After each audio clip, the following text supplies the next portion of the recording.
Agora quero falar sobre um outro personagem da Bíblia, mostrar algumas coisas que acontecem e que poderiam ser evitadas se a gente tivesse a sabedoria de Deus guiando as nossas escolhas e as nossas decisões, não é? Seria muito bom que nós não nos desviássemos dos caminhos do Senhor, porque isso traz tristeza, traz angústia, traz dor. Mas se nos mantivermos firmes no caminho do Senhor, ainda que tenhamos alguma luta, alguma dificuldade, ainda o Senhor estará conosco e colocará os seus anjos ao nosso redor, e nos guardará, e nos livrará, e enxugará dos nossos olhos toda lágrima ao final da nossa jornada. E fará isso também durante a jornada, porque a misericórdia e a bondade do Senhor me seguirão todos os dias da nossa vida. Todos os dias. Então temos essa promessa da parte de Deus. Infelizmente, esse nosso personagem de hoje não teve esse cuidado, e algumas coisas aconteceram que fizeram dele uma pessoa um pouco desviada dos propósitos de Deus. Mas o final da vida dele, embora trágico, foi uma reconquista da sua relação com Deus. Então nós vamos ver essa história. Vocês já imaginaram de quem que eu estou falando? Vou falar com vocês. Eu estou falando de Sansão, um dos juízes da Escritura aqui. Está lá no capítulo 13. No capítulo 13, vocês podem ver o início dessa história. Aí vocês depois vão ler o capítulo 13, o capítulo 14, o capítulo 15, o capítulo 16, até terminar com o capítulo 16. Nós não vamos ler todos esses capítulos hoje, seria longo demais, mas eu estou sugerindo para vocês lerem em casa, 13 a 16 capítulos, para vocês terem uma ideia, uma visão conjunta de como foi a experiência desse nosso amigo Sansão. Se vocês quiserem, vocês podem depois entrar no Netflix ou talvez no YouTube e colocar lá nos filmes e procurar um filme sobre Sansão e Dalila, que normalmente tem algumas ofertas, e vocês vão poder conhecer um pouco, ainda que romanceada, a história de Sansão e de Dalila. Pelo que eu vou falar hoje, vocês vão poder fazer um melhor juízo quando estiverem vendo a película, não é verdade? Então, película não existe mais, é digital agora, né? Antigamente é que tinha película, né? Desculpe o lapso do tempo, né? Mas se renova de dia em dia as misericórdias do Senhor, né? Então, eu queria que vocês ajudassem na leitura. Vamos fazer só a leitura introdutória para vocês verem como foi o nascimento do Sansão. Vocês vão colocar aí até o verso 7, 13 de 1 a 7, e nós vamos acompanhar essa leitura, está bem? Vamos lá?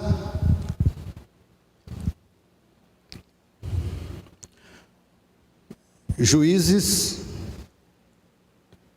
eu estou falando Juízes 13, lá está Juízes 13? Juízes 13, o nascimento de Sansão. Então pronto. Tendo os filhos de Israel tornado a fazer o que era mal perante o Senhor, o Senhor, os entregou nas mãos dos filisteus por 40 anos. Então eles fizeram o que era mal, e o Senhor os entregou nas mãos dos filisteus por 40 anos. Havia um homem de Zorá, da linhagem de Dan, chamado Manoá, cuja mulher era estéril e não tinha filhos. Então essa mulher estéril não tinha filhos. Olha o que aconteceu. Apareceu o anjo do Senhor a esta mulher e lhe disse: eis que és estéril e nunca tiveste filho, porém conceberás e darás à luz um filho. Ela era estéril, mas aparece da parte de Deus um anjo que lhe diz: você vai conceber e vai dar à luz um homem. Agora, pois, guarda-te, não bebas vinho ou bebida forte, nem comas comida imunda. Porque eis que tu conceberás e darás à luz um filho, sobre cuja cabeça não passará navalha. Preste atenção nesse detalhe. Em cuja cabeça não passará navalha, porquanto o menino será nazireu, consagrado a Deus desde o ventre da sua mãe, e ele começará a livrar a Israel do poder dos filisteus. Quanto tempo estavam os filisteus dominando? 40 anos, então, já por 40 anos. E ele então nasceria, cresceria, e ele começaria a livrar o Israel do domínio dos filisteus. Na sua cabeça não passaria navalha, quer dizer, o voto dos nazireus, aqueles que eram separados para uso especial do Senhor, eram consagrados ao Senhor de modo muito especial. Então, a mulher foi ao seu marido e lhe disse: um homem de Deus veio a mim, sua aparência era semelhante à de um anjo de Deus, tremenda. Não lhe perguntei de onde era, nem ele me disse o seu nome. Porém me disse: eis que tu conceberás e darás à luz um filho. Agora, pois, não bebas vinho, nem bebida forte, nem comas coisa imunda, porque o menino será nazireu, consagrado a Deus, desde o ventre materno até o dia de sua morte. Olha o que está dizendo esse texto: esse menino será consagrado a Deus, desde o ventre materno até o dia da sua morte. Olha, a extensão da vida de Sansão deveria ser toda ela consagrada ao Senhor, porque o Senhor o estava trazendo à concepção pelo ventre de uma mulher estéril, porque queria utilizá-lo como aquele instrumento que seria nas mãos de Deus o libertador daquela opressão dos filisteus por mais de 40 anos. Então, este era o cenário inicial da promessa de Deus para o seu povo e a utilização da instrumentalidade de Sansão para a realização desse grande feito. Então, Sansão, chamado por Deus ali desde o ventre materno, deveria ser aquele que, trabalhado pelo Senhor, iria ser o instrumento do Senhor para realizar essa grande e extraordinária obra. A vida de Sansão começa como uma promessa de Deus, como uma dádiva de Deus, como uma intervenção divina na família dele. A mãe dele o concebe e ele nasce, e ele então não teria os seus cabelos cortados por conta do voto do naziariado. Todo nazireu não podia cortar o seu cabelo, porque isso era um indicativo de um voto feito pela sua família a respeito da sua consagração. E essa consagração seria extensiva. Durante a vida de Sansão, ele seria um instrumento nas mãos de Deus, ou era separado e consagrado para ser um instrumento nas mãos de Deus. O que aconteceu com Sansão? Eu vou pular isso aqui tudinho, vou ler agora aqui, a partir do capítulo 16, agora vou para o final da história. Lá no final da história, no capítulo 16, vocês vão me ajudar a ler a partir do verso 4. A partir do verso 4. Vamos ler aqui alguns versículos. Vamos lá. 4. Depois disto, aconteceu que se afeiçoou a uma mulher do vale de Soreque, a qual se chamava Dalila. Então, do capítulo 13 ao 16, começou nascendo com um propósito, numa família que tinha todo cuidado em relação a ele, e agora ele vai terminar no casamento, aí, no relacionamento com essa mulher. Então, os príncipes dos filisteus subiram a ela e lhe disseram: persuade-o, ou seja, persuade o Sansão e vê em que consiste a sua grande força e como que nós poderíamos dominá-lo e amarrá-lo, para assim subjugarmos, e te daremos cada um 1.100 ciclos de prata. Espera aí um pouquinho com o texto aí, espera lá um pouquinho. Então, os príncipes dos filisteus, aqueles que se reuniram, encontraram aquela mulher e ofereceram a ela dinheiro, para que ela pudesse seduzir o Sansão e pudesse extrair dele, de alguma maneira, qual era o segredo dele, para ele ter uma força tão descomunal, capaz de enfrentar com facilidade qualquer dos principais guerreiros filisteus. Então, para a gente entender isso, é importante a gente voltar agora lá desde o nascimento dele, e dizendo que ele tinha um voto, que não se cortariam os seus cabelos, porque era um voto do naziariado, que para aquele momento significava uma consagração total do Sansão para o propósito de Deus. O Sansão foi crescendo, e ele foi sendo tomado de uma força gigantesca. Numa vez ele foi enfrentar um leão, e a Bíblia diz, nesses textos que vocês vão ler depois, que ele rasgou esse leão pelo meio com a maior facilidade, por causa da sua força descomunal. E ele então, por conta disso, se tornou um guerreiro muito poderoso contra os inimigos de Israel. E numa só ocasião, com uma queixada de jumento, ele matou mais de 1.000 pessoas, num confronto. Então, a Bíblia fala da sua força descomunal. E isso foi um dom de Deus para que ele fosse o guerreiro que o povo de Israel precisava para recuperar sua autoconfiança. E isso foi um dom de Deus para ele. E ele poderia e deveria usar este dom para o propósito de Deus. Quantas vezes Deus te dá um dom especial? Como ele capacita você de alguma maneira para algo muito especial.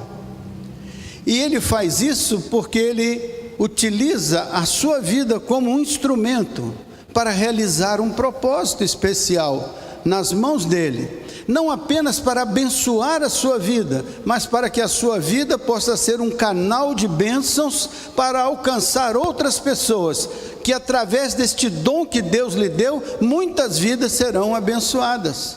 Foi assim que ele chamou Abraão, né? Ele não deu uma força descomunal a Abraão, mas deu uma fé gigantesca. E disse para o Abraão assim: Abraão, vai, levanta-te, sai da tua terra, da tua parentela, e vai para uma terra que eu te mostrarei. Abraão saiu e foi, sem saber para onde ia, guiado apenas pela palavra do Senhor, que o indicava na direção que ele deveria seguir. Eu te mostrarei. E ele foi, e o Senhor falou com ele: olha, Abraão, eu vou abençoar a sua vida. Eu vou abençoar a sua vida, você vai ser uma pessoa abençoada. Sabe por quê, Abraão? Porque eu quero, através da sua vida, abençoar todas as nações da terra. Eu quero abençoar a sua vida, não para que a sua vida seja uma vida abençoada em detrimento das demais. Eu quero abençoar a sua vida, porque em ti serão benditas todas as nações da terra. Eu quero te abençoar para você ser um abençoador. Então, Sansão era assim, Deus o abençoou com um dom especial. Não para que ele fosse o fisiculturista mais importante do universo, mas para que ele fosse um instrumento através do qual o Senhor estenderia a bênção dele, através desta instrumentalidade, a todo o povo de Israel que precisava experimentar um tempo de libertação. Então você tem dons, e os dons não são para você.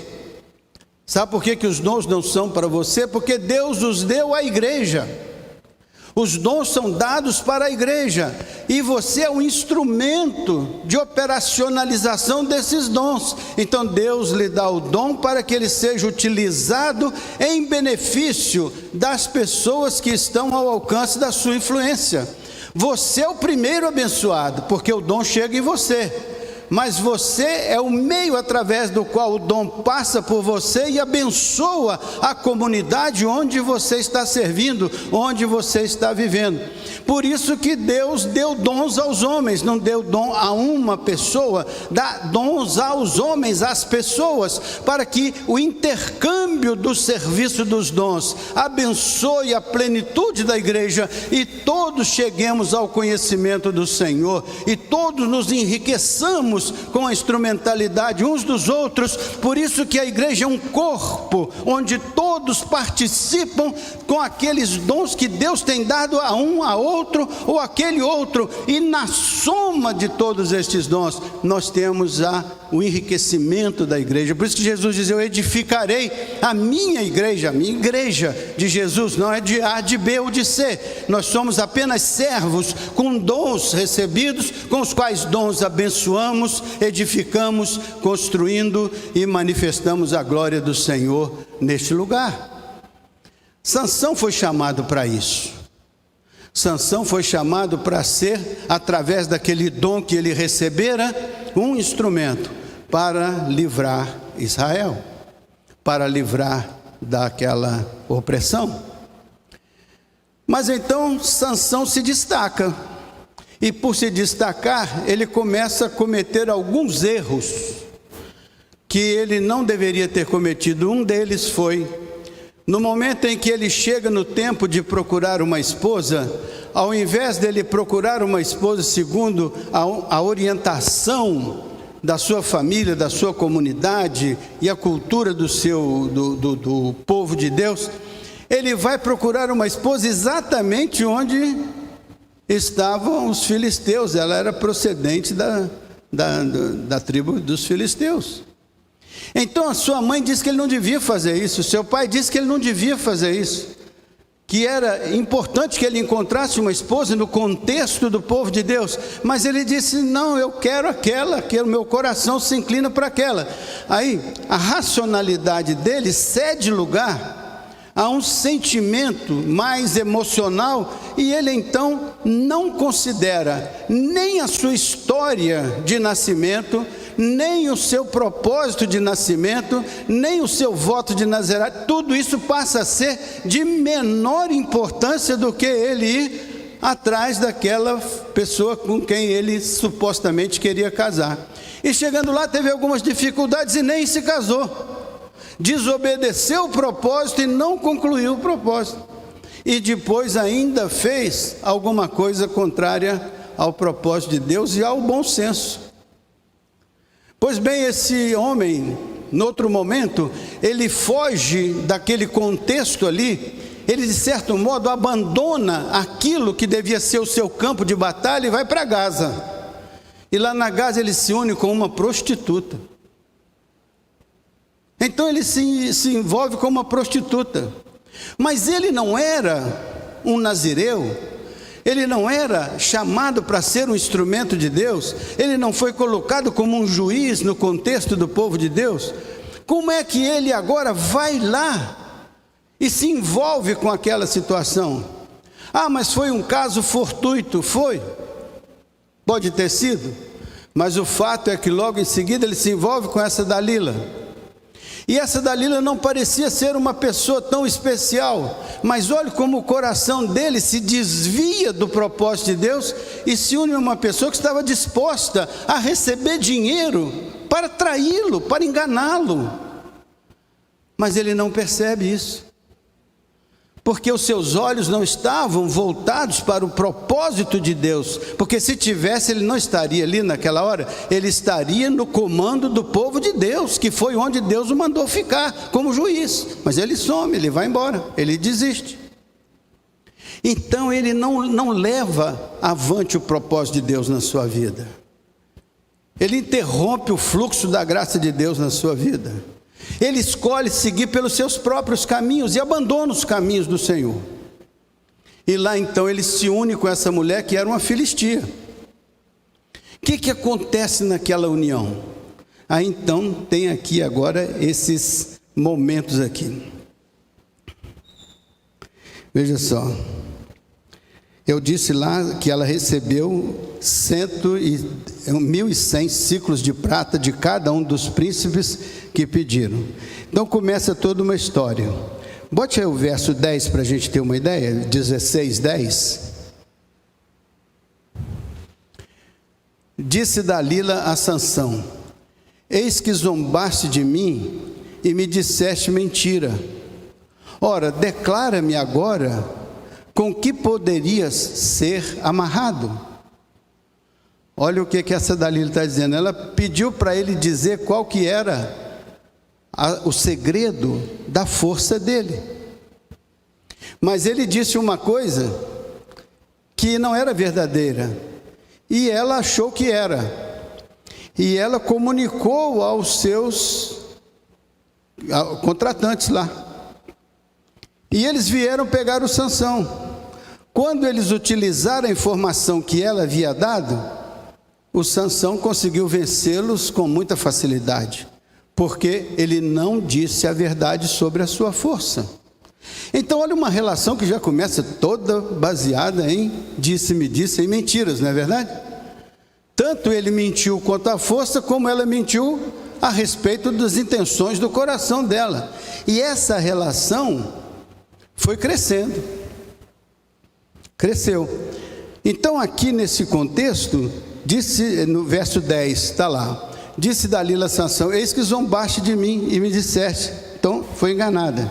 Ele lhe disse: se me amarrarem bem, bota o verso 11 para a gente seguir. Olha o que ele disse. Ele disse: se me amarrarem bem com cordas novas, com que se não tenha feito obra nenhuma, então me enfraquecerei e serei como qualquer outro homem. Então o que ela queria saber? Como é que eu posso saber a origem da sua força para te amarrar? Olha que coisa interessante. Como é que eu posso fazer para te destruir? Mas quando a mente está tão embotada, você não entende, não compreende. E você às vezes entra no jogo, sem saber as regras do jogo, e vai morrer lá na frente, porque não teve discernimento de espírito. Esse é um dos principais dons da Bíblia, o discernimento de espírito, para você saber onde você está andando, e para você saber com quem você está andando, qual é a qualidade da pessoa que você incluiu na sua vida, e com quem você se incluiu, para que você tenha um mínimo de compreensão, se as suas expectativas são convergentes na direção do propósito de Deus, ou se são divergentes, porque disso procede a possibilidade do sucesso ou do retrocesso. Então veja lá, ele diz assim: se me amarrar com corda nova, dá tudo certo, eu fico amarrado. O que ela vai fazer? Veja no verso 12. Dalila tomou cordas novas e o amarrou, e disse-lhe: os filisteus vêm sobre ti, Sansão. Tinha ela no seu quarto interior homens escondidos. Ele, porém, rebentou as cordas do seu braço como se fosse um simples fio. Ele enganou ela outra vez. Então agora ela amarrou. Quando ela o amarrou, ela disse: os filisteus estão chegando. Ela está amarrado. Só que quando os filisteus chegaram, a força dele era tanta que ele podia se livrar daquelas amarras, e ele poderia combater os seus supostos inimigos. Então veja só, verso 13, veja aí o verso 13. Disse Dalila a Sansão: até agora tem zombado de mim e me tem dito mentira. Declara-me, pois, agora como que poderia ser amarrado. E ele respondeu: se tu teceres as 7 tranças da minha cabeça com uma urdidura da teia, e se as firmares com um pino de tiar, então me enfraquecerei e serei como qualquer outro homem. Enquanto ele dormia, ela fez a tessitura e prendeu com um pino de tiar. Na cabeça dela, agora ele estava em suas mãos. Qual que era o propósito dela? Edificar a vida dele? Não. O propósito dela era ganhar 1.100 ciclos de prata de cada um, para entregá-lo nas mãos deles, para que eles pudessem matá-lo, a fim de que ele não fosse o instrumento de Deus para vencer a batalha. Olha aí, não tem uma trama aí por trás? Você não enxerga uma trama? Ela não estava interessada, mas ele estava cego a respeito dela. Mas ainda tinha alguma desconfiança. Veja então o que aconteceu depois desse verso 13. Vamos no 14. E as fixou com um pino de tiar e disse-lhe: os filisteus vêm sobre ti. Sansão então despertou do seu sono, arrancou o pino e a urdidura da teia. Outra vez ela pensou: agora vai dar certo. E agora ele fez algo que a enganou. Olha as pessoas brincando com as coisas sérias. Olha as pessoas brincando com as coisas que Deus não disse para fazer. E ele fazendo uma coisa, acreditando na sua força e no seu poder, na sua capacidade de iludi-la, e ela também querendo alcançar o favor daqueles inimigos, tentando encontrar um jeito de entregá-lo nas mãos deles. Olha o que está acontecendo dentro daquela casa. Imagina os sentimentos que estão rolando ali. Tem alguma coisa que ver com o fruto do Espírito Santo? Vocês acham que tem? Sim ou não? Não tem.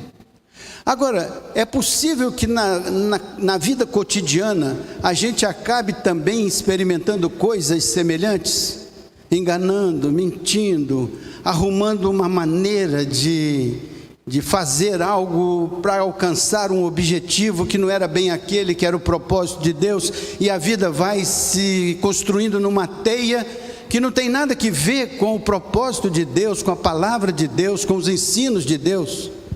Pois este homem aqui, nascido por uma declaração de Deus a respeito da família dele, pois ele prometido como um instrumento de Deus do nascimento até a morte, e olha o que acontece no meio da jornada, um desvio do propósito, e isso traz para ele essa sensação de poder. Eu posso dizer tudo isso e na hora eu resolvo a parada. Na hora eu resolvo a parada. Na hora eu dou um jeito. Não é assim? Na hora eu dou meu jeito. Mas olha o que vai acontecer com ele, e você vai ver que nem tudo que reluz é ouro. Veja só, 15. Então ela lhe disse: como dizes que me amas, se não está comigo o teu coração? Olha aí. Como dizes que me amas, se não está comigo o teu coração? Ela estava com o coração na mão dele? Ela estava com o coração nele? Não. Mas ela reclamava que o coração dele devia estar com ela. Olha aí a enganação. Olha aí o erro. Olha aí a mentirada. Olha aí a desestabilização da relação. Se a gente não percebe isso, a gente pode reproduzir esse modelo, porque a gente acaba se envolvendo numa trama, mas tem que parar e dizer: onde está Deus nesse negócio? Onde está Deus nisso? Porque se ela perguntasse, ou se ele perguntasse, a história tomava um outro rumo. Mas está lá: se não está comigo o teu coração, já 3 vezes zombaste de mim, e ainda não me declaraste em que consiste a tua grande força. Ou seja, eu quero saber qual é o teu segredo através do qual eu vou matar a sua vida. É isso que eu quero saber, como eu vou te destruir. E ela está lá olhando para ele, dizendo: seu coração não está na minha mão. Talvez estivesse até chamando ele de querido, mas não era bem isso que ela queria. E assim, a recíproca também é verdadeira, porque que ele estava alimentando aquilo, porque ele estava alimentando aquela situação. Falava uma coisa, falava outra coisa, falava outra coisa, estava alimentando aquela situação. Olha o que vai acontecer. Passo para frente um pouquinho. Importunando-o ela todos os dias com suas palavras e molestando-o, apoderou-se da alma dele uma impaciência de matar. Ora, essa situação foi crescendo, crescendo, crescendo, até que apoderou-se da alma dele uma impaciência. Ele ficou com uma sensação ruim e ela ficou com uma sensação ruim. É quando as relações chegam aos seus extremos, chegam aos seus conflitos, chegam aos seus desentendimentos, porque aquilo que não é absolutamente verdadeiro não se sustenta. Nada podemos contra a verdade, senão a favor da verdade. Se não é a favor da verdade, não se sustenta. Acaba se desfazendo como um castelo de areia. É o que vai acontecendo aí na vida do Sansão. Vamos para frente. Descobriu-lhe todo o coração e lhe disse: nunca subiu. Olha o que o Sansão vai fazer. Agora ele vai dar o passo decisivo. Agora ele vai entregar nas mãos dela aquilo que era o dom de Deus para a vida dele. Olha aí. Descobriu-lhe todo o coração e lhe disse. Então agora Sansão abre a sua vida para aquela pessoa e diz assim: nunca subiu navalha na minha cabeça, porque sou nazireu de Deus. Ele sabia quem ele era. Ele sabia o voto que tinha sido feito sobre a cabeça dele. Mas ele estava lá, longe dos caminhos do Senhor. Desde o ventre da minha mãe, se vier a ser rapado, ir-se-á a minha força. E me enfraquecerei e serei como qualquer outro homem. Naquele momento, ele foi verdadeiro. Mas infelizmente foi verdadeiro com a pessoa errada. Nós temos que ser verdadeiros, mas temos que ter também relações com pessoas verdadeiras, para que as nossas verdades sejam honradas e não usadas de maneira subreptícia, como aconteceu nesse caso. Veja lá, verso 17, agora o próximo. Vendo, pois, Dalila, que já ele lhe descobrira todo o coração, mandou chamar os príncipes dos filisteus, dizendo: subi mais esta vez, porque agora me descobriu ele todo o coração. Então os príncipes dos filisteus subiram a ter com ela e trouxeram com eles o dinheiro para pagar aquilo que ela tinha feito. E ele entregou nas mãos dela o seu coração, a sua verdade. Veja o verso seguinte. Então Dalila fez dormir Sansão nos joelhos dela. Olha aí, olha a intimidade, para trazer o Sansão a uma posição de vulnerabilidade. E tendo chamado um homem, mandou rapar-lhe as 7 tranças da cabeça. Passou ela a subjugá-lo e retirou-se dele a sua força. É quando o inimigo te neutraliza. É quando o inimigo te desestabiliza. Seja ele o diabo, ou seja o instrumento que o diabo quiser usar, porque por trás de toda malícia está o elemento diabólico. Não é verdade? Porque o diabo veio matar, roubar e destruir. Todas as ações que se organizam nessa direção têm uma inspiração diabólica por trás. Ou é o diabo propriamente, ou é uma instrumentalidade do diabo. Mas aí chega nesse desfecho. E agora veja o que acontece. Essa parte vai ficando mais dramática, mas é como uma novela. E a gente vai aprendendo coisas importantes. E disse ela: os filisteus vêm sobre ti, Sansão. Tendo ele despertado do seu sono, disse consigo mesmo: serei ainda esta vez como dantes e me livrarei. Olha, ele iludido agora, que teria condições de enfrentar e vencer, do mesmo jeito que vinha enfrentando e vencendo. Só que agora a situação tinha mudado. Agora ele tinha se destituído do poder de Deus. Esta vez, como dantes, eu me livrarei, porque ele não sabia ainda que já o Senhor se tinha retirado dele. Esse é o trágico da relação. É quando o Senhor se retira da sua vida, ou da minha vida, ou da vida de cada um de nós. É quando nós levamos a relação a uma situação tal que o Senhor se retira e nos deixa por nossa própria conta e risco. Esse é o maior perigo. O Senhor é o meu pastor, por isso que Ele me conduz a pastos verdejantes, por isso que Ele estabelece uma mesa, por isso que Ele me fortalece. Mas quando eu lhe viro as costas e Ele não é mais o meu pastor, então não sou mais ovelha do seu pastoreio.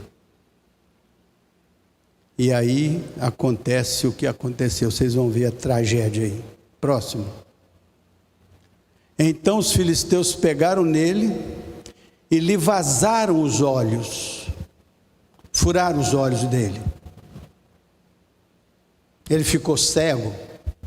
Agora mesmo, se ele já não via espiritualmente, agora nem fisicamente ele pode ver. Está cego. E o fizeram descer a Gaza, amarraram-no com 2 cadeias de bronze e virava um moinho no cárcere. Ele então fazia aquele trabalho de cego, carregar um moinho em volta da mó para fazer a moagem dos grãos. Então ele foi ser escravo, onde ele deveria ter sido instrumento de Deus para a libertação, pela desobediência, ele virou escravo. Veja o próximo. E o cabelo da sua cabeça, logo após ser rapado, começou a crescer de novo. Olha a providência de Deus quando você está no fundo do poço. Quando você está cheio de marcas, cheio de tristezas, cheio de cicatrizes emocionais, espirituais, quando você está no fundo do poço, é como aquela palavra do salmista, né? Estava no fundo do poço, ele diz: esperei com paciência no Senhor, e Ele se inclinou para mim, e ouviu o meu clamor, e tirou-me do fundo do poço. Mesmo que eu tenha vindo com uma porção de marcas e cicatrizes, Ele firmou meus pés sobre a rocha, e colocou uma canção nos meus lábios. Muitos verão isso e glorificarão o nome dele. O que aconteceu com Sansão? Vocês vão ver aí. Então os príncipes dos filisteus se ajuntaram para oferecer grande sacrifício a seu deus Dagom e para se alegrar, e diziam: nosso Deus nos entregou nas mãos a Sansão, nosso inimigo. Olha, aquele que for escolhido por Deus para ser a vitória, agora está sendo objeto de zombaria e está sendo entregue nas mãos como um objeto derrotado. É o perigo de nós nos desviarmos dos propósitos de Deus e experimentarmos a derrota, onde poderíamos ser mais do que vencedores. Por isso que quem está em Cristo é uma nova criatura. As coisas velhas passam e eis que tudo é novo. Sansão ali está experimentando um momento diferente da sua vida. Veja só o verso 24. Vendo o povo, louvavam ao seu deus Dagom, porque diziam: nosso Deus nos entregou nas mãos o nosso inimigo, e o que destruía a nossa terra, e o que multiplicava os nossos mortos. Quando ele era um guerreiro, ele lutava pela libertação. Agora ele é um escravo, e agora ele está entregue nas mãos dos opressores. Verso 25.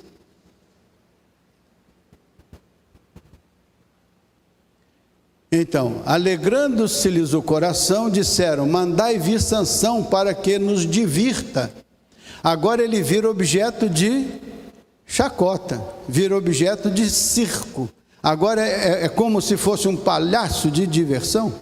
Manda vir Sansão para que nos divirta.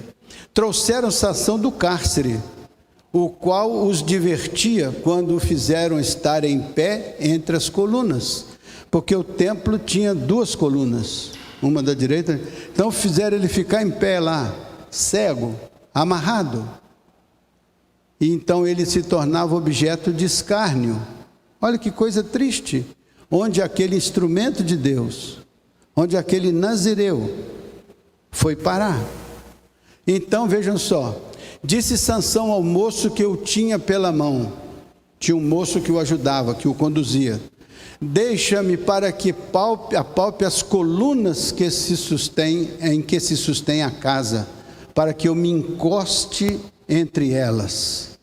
Então o que Sansão fala com ele? Me deixa eu palpar as colunas, eu quero encontrar as colunas, para que eu saiba onde estão as colunas.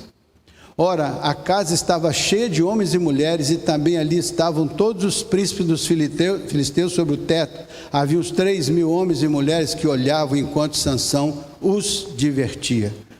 Na verdade, no coração de Sansão, nesse momento, está havendo uma transformação. Está havendo uma mudança profunda, porque ele se deu conta de que aquilo ali não era o lugar em que ele deveria estar. Olha o que ele vai fazer e como que a gente às vezes só se dá conta de que tem que fazer alguma coisa importante, especial, quando já é tarde demais. Veja só lá o que vai acontecer. Sansão clamou ao Senhor e disse, olha só, naquele momento que ele vira uma chacota para os outros inimigos, naquele momento que ele está ali sem nenhuma possibilidade, Sansão clamou ao Senhor: Senhor Deus, peço-te que te lembres de mim e dê-me forças só esta vez, ó Deus, para que eu me vingue dos filisteus, ao menos por um dos meus olhos. Ao menos. Então dê-me força só por esta vez, para que eu possa cumprir o teu propósito de ser o libertador do teu povo. Olha o que acontece. Abraçou-se, pois, Sansão com as 2 colunas do meio, em que se sustinha a casa, e fez força sobre elas, com a mão direita em uma e com a mão esquerda em outra. Vai aí. E disse: morra eu com os filisteus. Porque ele sabia que se ele conseguisse pela sua força exuberante afastar as colunas, o templo cairia e o templo o esmagaria. Ele seria soterrado.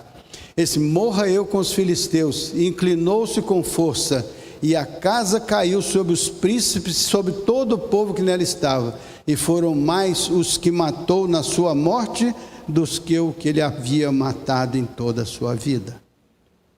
Então, naquele momento, o que ele fez? Ele sacrificou sua vida, e com aquela oração seus cabelos voltavam, sua força retornava. E é uma história épica, mas ela mostra que tudo aquilo que ele podia ter feito debaixo do amor e do poder de Deus, ele só foi fazer quando tudo parecia perdido e quando a sua vida já estava chegando ao fim. Meus irmãos, não temos que esperar a tragédia final para acertar as coisas com Deus, nem para fazer aquela oração especial. Hoje é tempo, é agora, né? Enquanto nós estamos no caminho, que Deus nos dê sabedoria, que Deus nos dê percepção, discernimento, para que nós ajustemos as nossas vidas aos propósitos de Deus e cumpramos tudo o que o Senhor Deus espera de nós, para que nós sejamos bênçãos nas suas santas mãos. Faz sentido? Então pronto, aí termina este momento com a morte do Sansão. Tem mais uma coisinha pequena que eu acho, bote mais o próximo aí. E disse ó, então seus irmãos desceram e toda a casa de seu pai, tomaram-no, subiram com ele e o sepultaram entre Zorá e Estol, no sepulcro de Manoá, seu pai. Julgou ele a Israel 20 anos. Durante 20 anos ele foi juiz em Israel. E agora o último versículo aí, pode ser? Não, esse é o último, né? Julgou 20 anos. Termina aí. O que vocês acharam dessa história do Sansão? Que tinha tudo para ser uma bênção grandiosa, mas porque não soube administrar alguns sentimentos, algumas carências, algumas necessidades, acabou se envolvendo com caminhos errados, caminhos adversos, e trouxe sobre si um juízo tremendo, sofrimento. Mas na última hora, quando ele ainda tinha a possibilidade de recuperar, ele ora ao Senhor e pede o perdão do Senhor, e pede que o Senhor dê para ele a chance de fazer pelo menos certo a última coisa. E ele sabia que ele morreria, mas queria morrer realizando um feito importante para Israel. Foi o que aconteceu. Essa lição deve nos ensinar muitas coisas, que enquanto estamos no caminho, não vamos nos descuidar de fazer conforme o coração de Deus. Não vamos nos descuidar nos desviando da palavra de Deus. Não vamos nos descuidar desviando da instrução e da orientação do Espírito Santo. Vamos levar as cargas uns dos outros com humildade e sensibilidade, esperando que o Senhor nos traga revelações cada dia mais, para que nós possamos ser homens e mulheres segundo o coração de Deus. E se alguma tentação bater a nossa porta, vamos resistir, porque o Senhor tem algo melhor para nós. Depois que Jesus resistiu à tentação do diabo no deserto, os anjos de Deus vieram e serviram. Os anjos de Deus suprem a nossa necessidade. Do mesmo jeito que o anjo de Deus fez uma mulher estéril ter um filho que seria um instrumento de Deus, o mesmo anjo do Senhor fará da vida de cada um de nós uma vida abençoada e protegida, porque os anjos do Senhor se acampam ao nosso redor, nos livram e nos guardam. Que nós tenhamos todo o cuidado de construir relações verdadeiras, sinceras, que nos ajudam a crescer no propósito de Deus e que não nos levam para caminhos contrários aos caminhos de Deus. Que sejamos sensíveis a isso, que tenhamos essa habilidade espiritual, discernindo os espíritos, expulsando os espíritos malignos e acolhendo o Espírito Santo de Deus. Que o teste que deva ser feito seja a produção do fruto do Espírito e que o nome do Senhor seja glorificado nas nossas vidas. Como Jesus diz: Pai, eu glorifiquei-te na terra, tendo consumado a obra que o Senhor me deu a fazer. Então vamos entender a obra que o Senhor nos deu como igreja, como famílias, como pessoas, e vamos fazer para a gente glorificar nesse lugar o nome do Senhor. Amém? Faz sentido para vocês? Depois vocês leiam capítulo 13, 14, 15 e 16. Você tem uma visão panorâmica de como foi a trajetória do Sansão.